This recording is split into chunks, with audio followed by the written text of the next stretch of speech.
చిన్నతనంలో పిల్లలు వీధిలో ఆడుకోవడం చూసినప్పుడు నేను వాళ్ళతో ఆడాలని ఆశపడ్డాను. కానీ మా నాన్న పిల్లలతో కలిస్తే చెడిపోతానని మార్కెట్లో ఉన్న షాప్కి తీసుకెళ్లేవారు. నాకు స్కూల్లో స్పోర్ట్స్లో చేరాలని ఆశ. నా చదువు పాడైపోతుందని గ్రౌండ్ పక్క కూడా పంపలేదు. ఇంటర్ ఫస్ట్లో అకౌంట్స్ కామర్స్ తీసుకుందామని ఆశపడ్డాను. అప్పుడు కూడా బయాలజీ తీసుకోవాలన్నారు నాన్న. చదువు పూర్తి చేసి డాక్టర్ అవ్వాలి. నాకు వచ్చిన మార్కులకి మెడికల్ సీట్ దొరకలేదు. నాకు బిజినెస్ మేనేజ్మెంట్ చదవాలని ఆశ. కానీ ఫ్యూచర్ సాఫ్ట్వేర్ అని చెప్పి నన్ను ఐటీలో చేర్చారు. చదువు పూర్తయ్యాక ఏదైనా చిన్న బిజినెస్ మొదలు పెడదామన్న ఉద్దేశంతో మా నాన్నగారిని మీరు హెల్ప్ చేస్తే బాగుంటుందని మా నాన్నగారిని అడిగాను.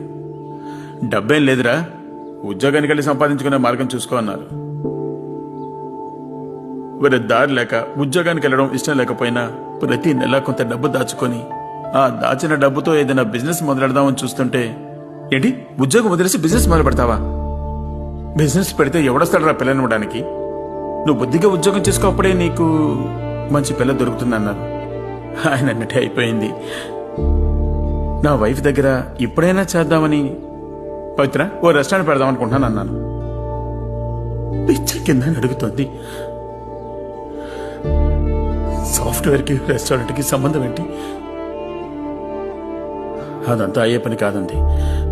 నేనెప్పుడు బిజినెస్ టాపిక్ మొదలు పెట్టినా సరే ఇంట్లో వాళ్ళందరూ ఒకటై, వీడి చేతిలో డబ్బునందుకే కదా బిజినెస్ బిజినెస్ అని అంటున్నాడు, నువ్వు ఇమీడియట్ గా ఓ ఇల్లు కొను, అప్పుడే నలుగురు మనల్ని గౌరవిస్తారని చెప్పి నా దగ్గరున్న డబ్బు మొత్తం పెట్టి ఇన్షియల్ పేమెంట్ కట్టించి ఒక ఇల్లు కొనిపించారు. తర్వాత 20 సంవత్సరాలు నా సంపాదన మొత్తం దానికి సరిపోతుంది. మేమేదైనా ఖర్చు పెట్టుకోవాలనుకున్నా కూడా ఆలోచించి ఖర్చు చేయాల్సి వస్తుంది. ఇప్పుడు ఉద్యోగం లేదు, వెతుక్కోవాలని ఇంట్రెస్ట్ లేదు. ఏదైనా బిజినెస్ చేద్దామని బ్యాగ్ నడితే ఎవరు ఇవ్వనంటున్నారు. 2 monthsగా ఈఎంఐ కట్టలేదు. ఎవరికో ఈఎంఐ కట్టడానికి ఉద్యోగం చేసినట్టు అనిపించింది. ఇప్పుడు ఏం చేయాలో బొత్తిగా అర్థం కావట్లేదు. ఇక మీద ఇదే మన లైఫ్ అని నిర్ణయించుకుని అడాప్ట్ చేసుకొని ఏదో ఒక పనికి వెళ్ళి ప్రతి నెల ఈఎంఐ కట్టుకుంటూ ఉన్నంత కాలం బతికేయడమా, లేక ఏం జరిగినా పర్వాలేదు మనకు నచ్చినట్టుగా బతకాలని బతికేయడమా? ఎటని పోవాలి?